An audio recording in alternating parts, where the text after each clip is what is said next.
বার্ষিকী উপলক্ষে মহামানব স্বামীর তরফ থেকে হালকা পাতলা কিছু খাবার। সো হ্যালো এভরিওয়ান, আসসালামু আলাইকুম, welcome back to my Facebook page বুলবুলি রাজাউল। তো চলে আসলাম আজকে আপনাদের সাথে কিছু কথা শেয়ার করার জন্য। কথাটা হচ্ছে, কালকে কিন্তু আমাদের বিবাহ বার্ষিকী গেছে 28 তারিখ।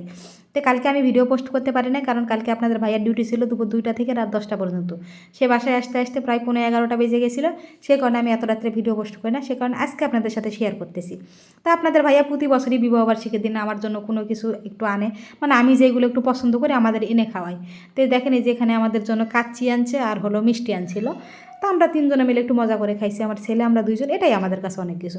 আমার কিন্তু শখ ছিল বিবাহবার্ষিকীর একটা অনুষ্ঠান করা। আমি কিন্তু গত বছরে একটা অনুষ্ঠান করছিলাম, বড় করে, মানে অনেক মানুষের আয়োজন করেই করছিলাম। কিন্তু শখ ছিল, করছিলাম, তখন কিন্তু আমার ফেসবুক পেজ ছিল না, আমি ভিডিও করতাম না। ফেসবুক পেজ খুলছি এই যে এখন আমার কয়েক মাস চলতেছে। তো যাই হোক, শখ করে একটা অনুষ্ঠান করছিলাম, অনুষ্ঠান করে অনেক বড় একটা বাস খাইছি, কারণ গরিব মানুষের অনুষ্ঠান তো মানুষকে মূল্যায়ন করে না। তো চিন্তা করলাম আমরা আমরা একটু যা বাসায় এনে খাবো, এটাই আমাদের কাছে অনেক কিছু।